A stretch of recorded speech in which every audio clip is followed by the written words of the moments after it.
বাংলা সিনেমার ইতিহাস লিখতে গেলে নতুন একটা অধ্যায় হয়ে থাকবে হিমেল আশরাফের প্রিয়তমা, যে সিনেমার সূত্র ধরে ঢালিউডের পুনর্জন্ম হয়। নায়ক শাকিব খানের ক্ষেত্রেও প্রযোজ্য একই কথা। আলোচিত এই সিনেমার রেশ ধরে সম্প্রতি একান্ত আলাপে নিজের সিনেমা ভাবনা, আসন্ন সিনেমা সহ বাংলা চলচ্চিত্রের বিভিন্ন দিক নিয়ে খোলামেলা বক্তব্য রেখেছেন হিমেল আশরাফ।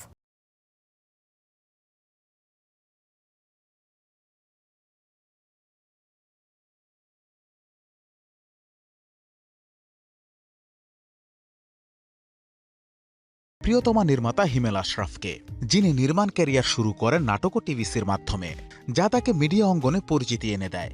পরিচালক হিসেবে তার প্রথম সিনেমা সুলতানা বিবিয়ানা গল্পে ও নির্মাণে প্রশংসিত হলেও বাণিজ্যিক বিচারে সিনেমাটি ব্যর্থ হয়। নির্মাতা বেছে নেন প্রবাস জীবন।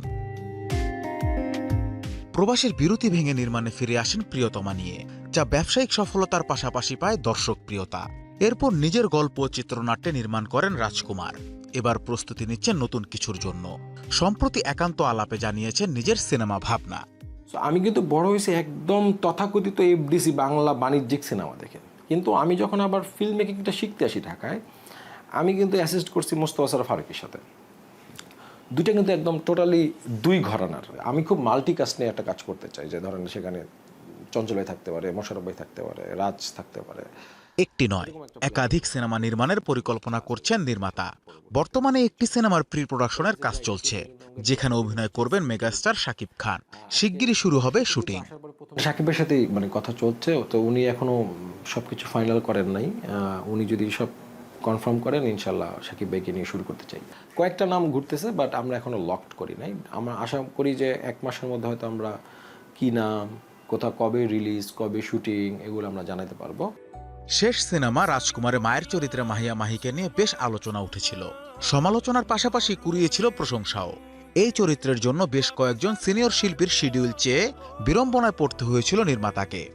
আমি রাজকুমার সিনেমার জন্য অনেকে আমার বলে যে মাহিয়া মাহিকে কেন মা নেওয়া হয়েছে, বিকজ অফ আসলে ওই চরিত্রে আমি বাংলাদেশে অনেক বড় বড় নাম নিতে চাই না, যারা অভিনেত্রী, অনেকের সাথে কথা বলেছি, তারা কেউ ইন্টারেস্টেড ছিল না। কেউ দেশের বাইরে ছিলেন, কেউ শারীরিকভাবে অসুস্থ ছিলেন, কেউ বলতেছে গরমের মধ্যে শুটিং করতে চাই না।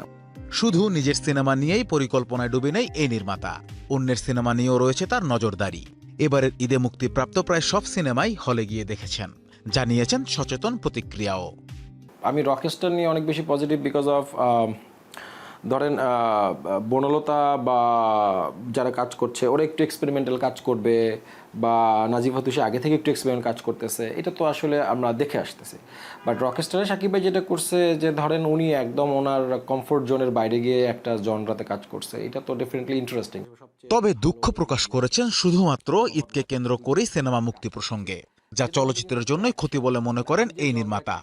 ঈদের বাইরেও ছবি আসাটা আসলে অনেক দরকার, এবং আমার কাছে মনে হচ্ছে ঠিকঠাক ছবি যদি ঈদের বাইরে আসে, এটা কিন্তু একটা ভালো সেল দিতে পারে। সবে মাত্র 3টি সিনেমা মুক্তি পেয়েছে তার, এর মধ্যে রয়েছে ব্লকবাস্টার রেকর্ড। ব্যবসায়িক সাফল্য যাই হোক, সবসময় মাটিতেই পা রাখতে চান এই নির্মাতা। দর্শকদের চাহিদার কথা মাথায় রেখেই নিজেকে ব্যস্ত রাখতে চান বাণিজ্যিক সিনেমা নির্মাণে। তবে ক্যারিয়ারের এক পর্যায়ে যেয়ে ভিন্ন স্বাদের সিনেমা নির্মাণ করার ইচ্ছাও পোষণ করেছেন প্রিয়তমা নির্মাতা। Anas Imran, star entertainment.